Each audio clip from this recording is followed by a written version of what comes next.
All right, for today's edition of Odd Talk, we welcome Jorge Perez from Ensemble Español. Jorge, it's so great to have you here.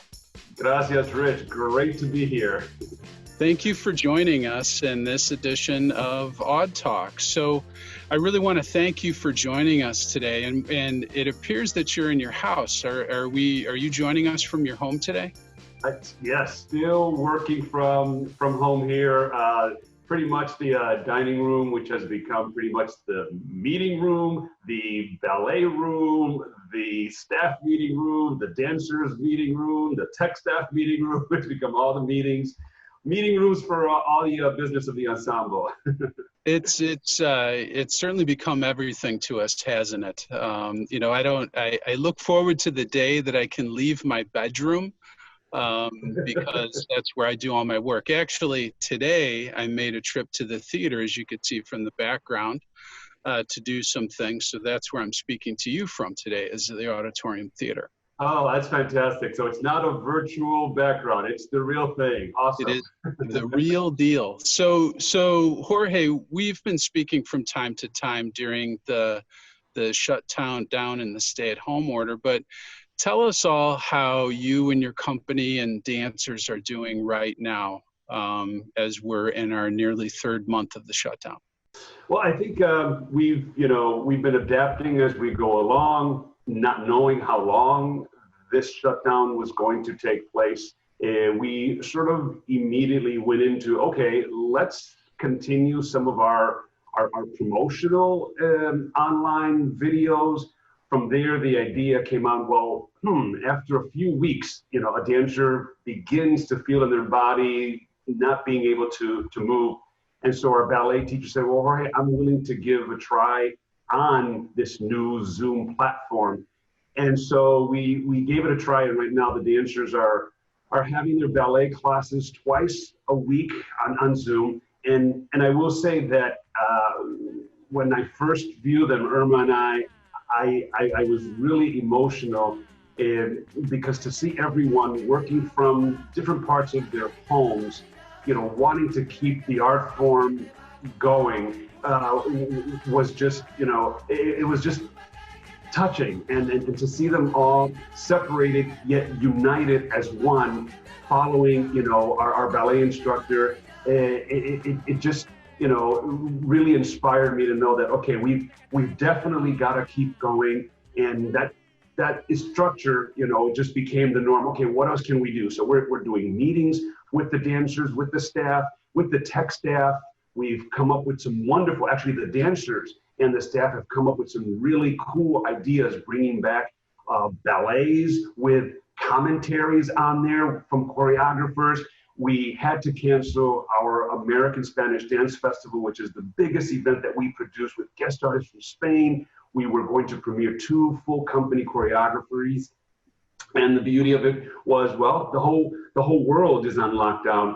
And we've been able to reach out to the guest artists who were going to come for the first time and give Zoom talks to the dancers. And what was scheduled for 45 minutes to an hour would turn into an hour and a half, because they're just so eager to talk to us and share what they're going through as well in their country. So we're trying to continue those series and trying to adapt right now. Okay, this is the new norm for right now. It's not easy. It's not the way the art form works, but at least we stay connected. And you, I must say, Ensemble Español, under your direction, has really done an incredible job at shifting and creating online content. And I even think, this shows what an amazing leader you are. I even think I saw one of your video installments where you were wearing a wig and you were jumping into a certain scene. Can you tell us a little bit about that? Well, really the ideas and right now it's the dancers. It's about the dancers. They're the stars of the company. But some of them have insisted, oh, Jorge, you've got to be in this particular video series as well as Irma. And yeah, that's one that's trending.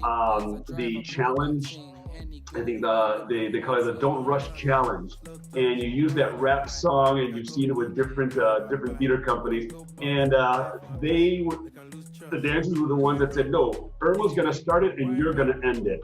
And okay, so Irma being my dance partner for life, I was like, okay, well, what are you wearing, and how are you going to end your segment? So she gave me the idea. Oh, probably in the kitchen with rollers. I'm like, okay, I gotta get a wig, gotta get the rollers. You did it. You pulled it off very well.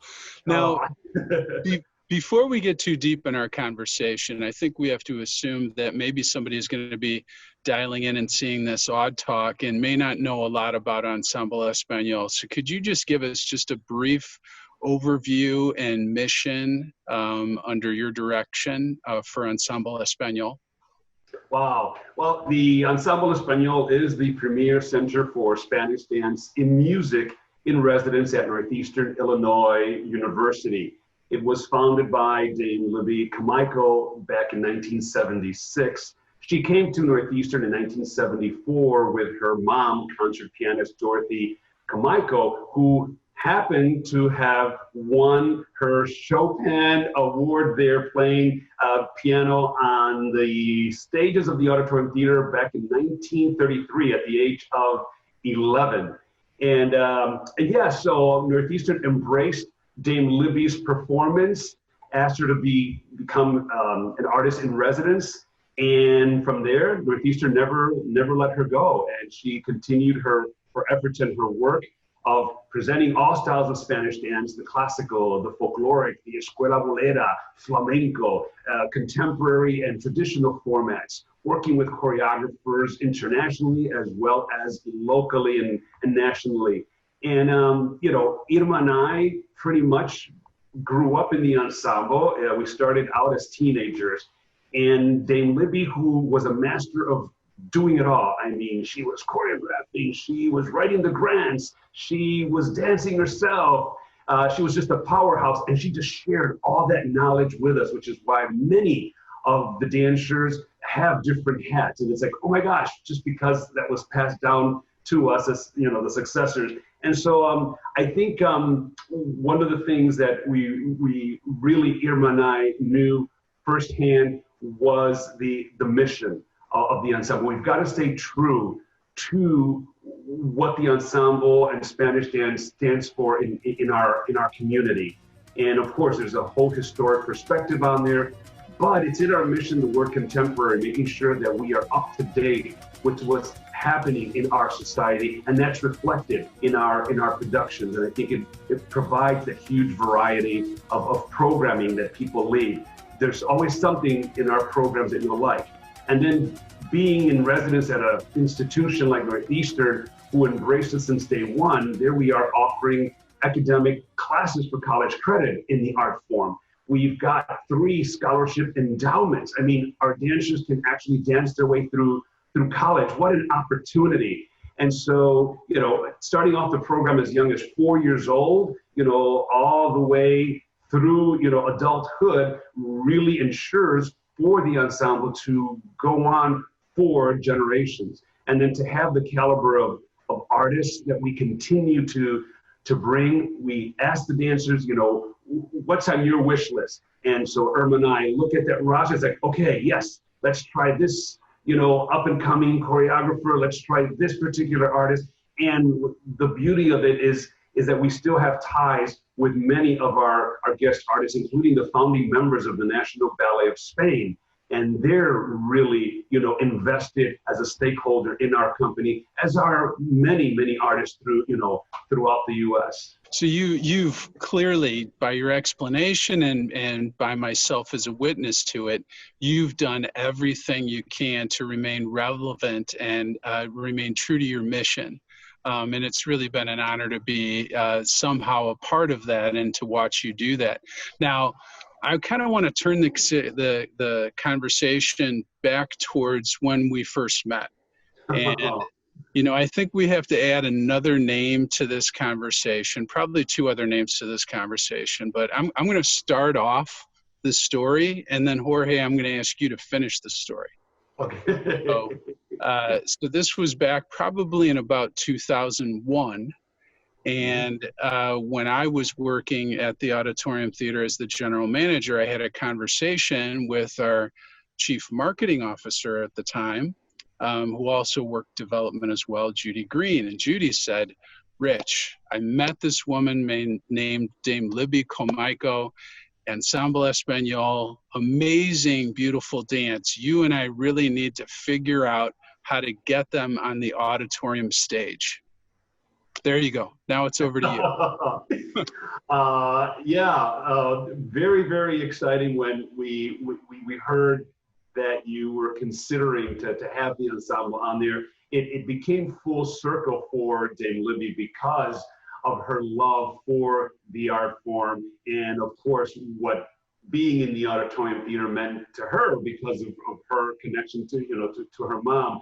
But I think, Rich, what you and Judy did for the Ensemble Espanol, which we will be grateful for our artistic life, is that you gave a platform to the ensemble that really highlighted and shined the works of our company. And you can only do so much in the spaces that you have before you. And of course, to have the auditorium, really, I mean, it was your board members who said, oh my gosh, when we presented Bolero there, who said, oh, you cannot open with this. You need to close with this, magnificent number. It's like, wow, wait, but we always close, with live flamenco, segments and ballets. And they were like, no, you have got a closer here. You've got something very special. I guess like what Revelations is to Alvin Ailey,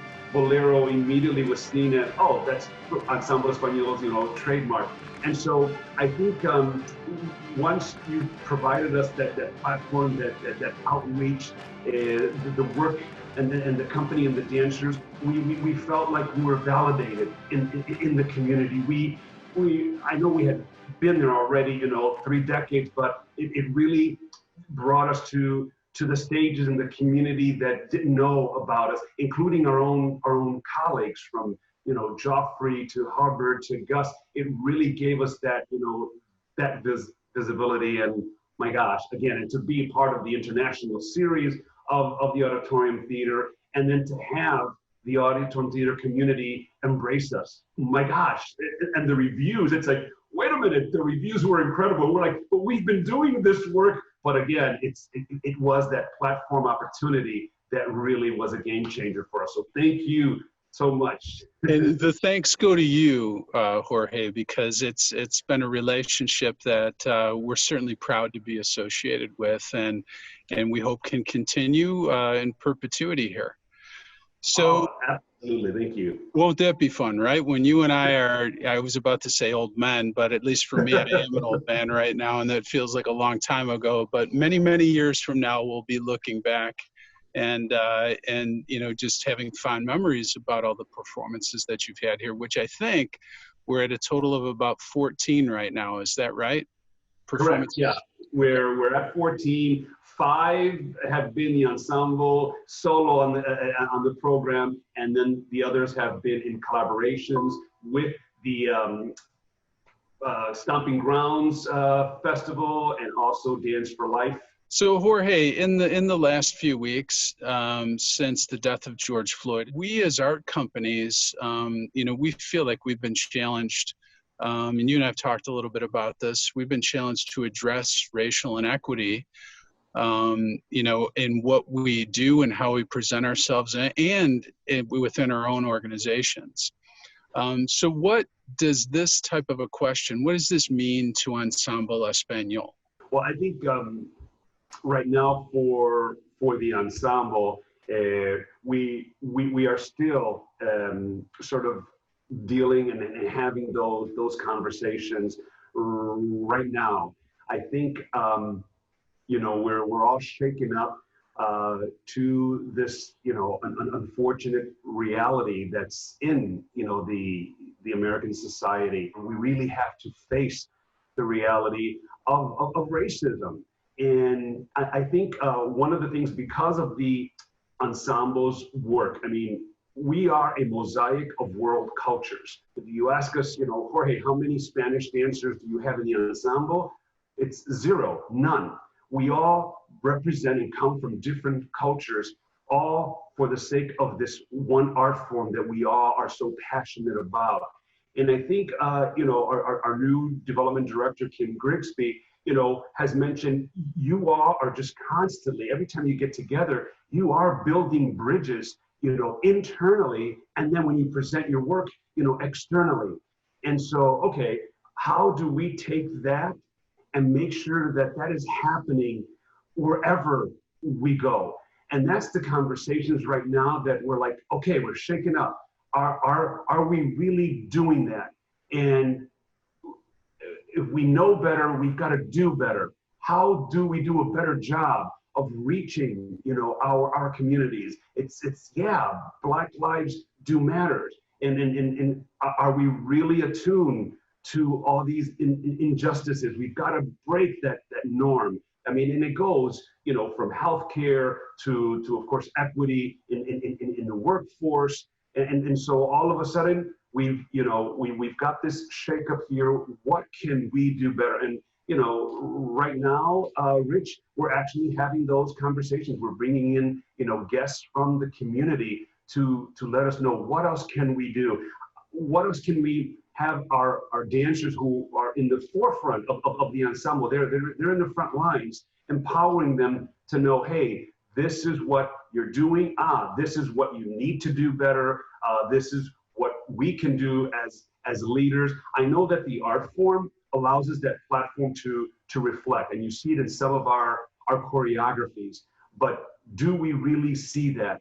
Are we really feeling that? Are we really talking about it? Or has it just become, oh, it's there, we do it, okay, and we move on, when we can no longer do that? We've really got to make sure that we are making a difference. We just can't go back anymore. And our industry is a reflection of that, whether we like it or not. And I think a lot of us are doing okay work, but can we do better? And the answer is, absolutely. We have got to, we've got to do better.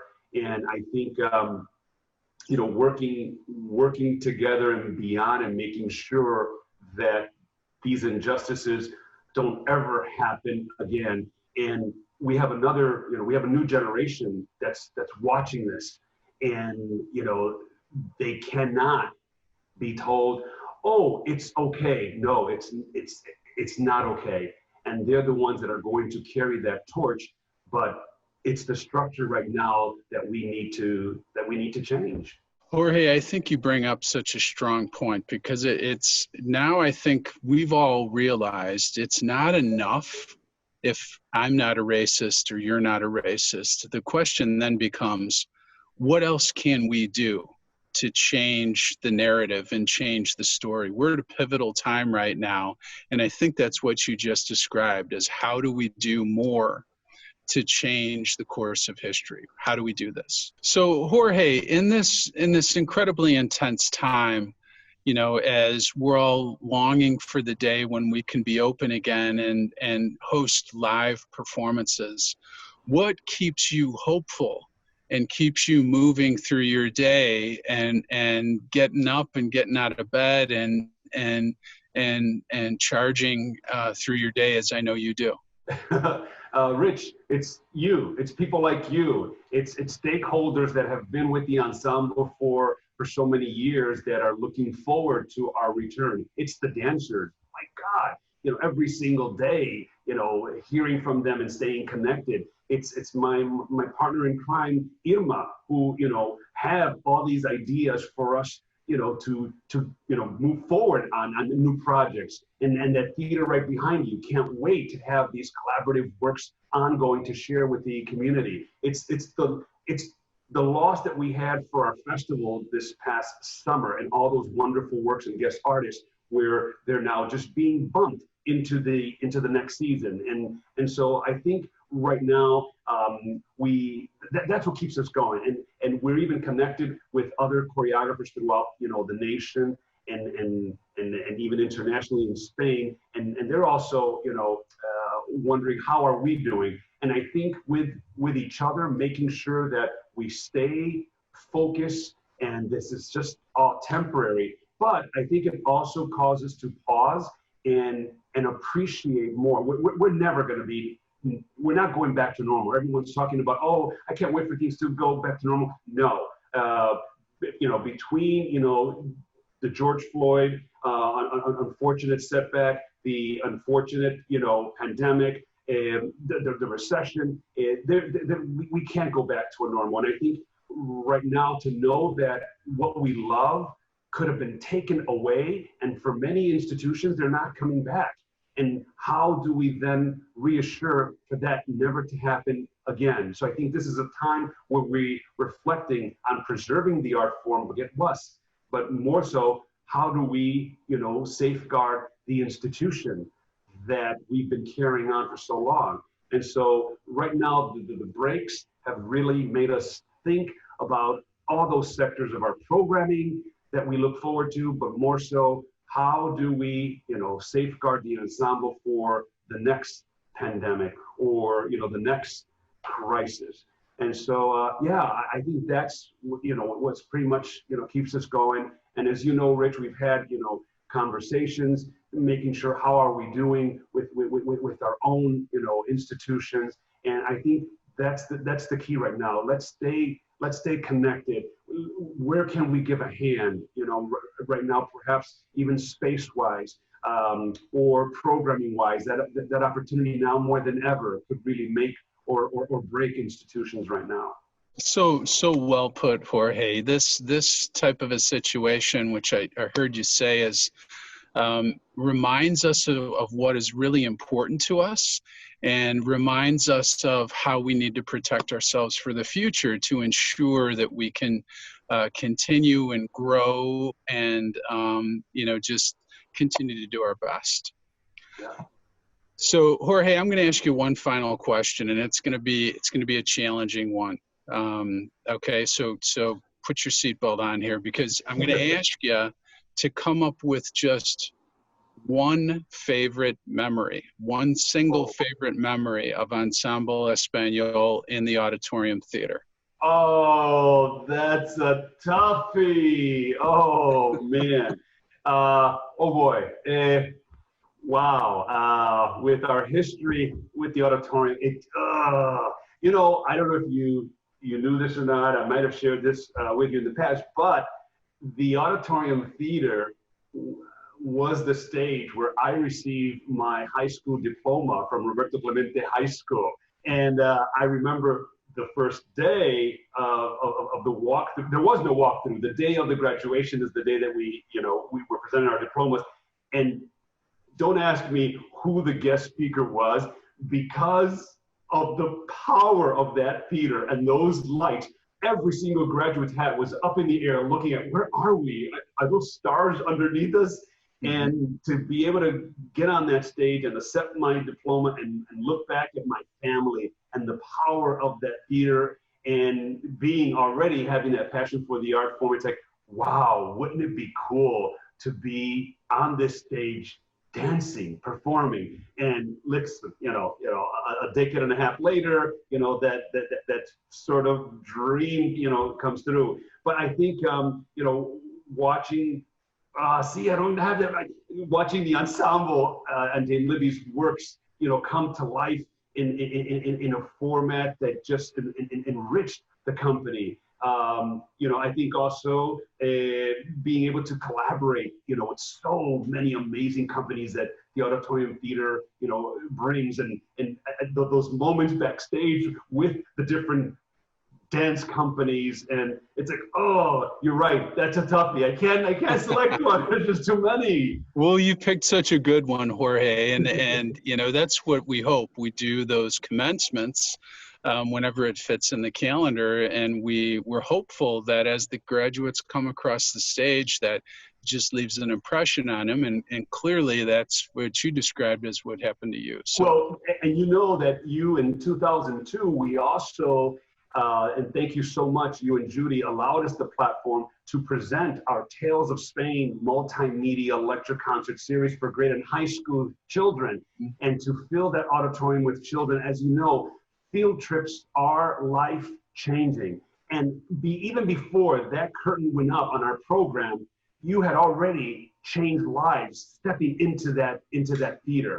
And I know internally, many of our dancers have, you know, their lives have changed because they saw a school show of an ensemble, or they came to one of our Field Trip Tales of Spain series. So yeah, and again, I'm looking forward to continuing that collaborative, important work, because it's life-changing. Field trips and just attending that historic landmark theater is just life-changing. We truly need 130 more years of life-changing experiences, and that's what I look forward to. That's what I know you look forward to. Jorge Perez, thank you so much for joining us today. We're so grateful to have a relationship with you that we do, and with Ensemble Español. Thank you, my friend. Oh, thank you, buddy. Thank you.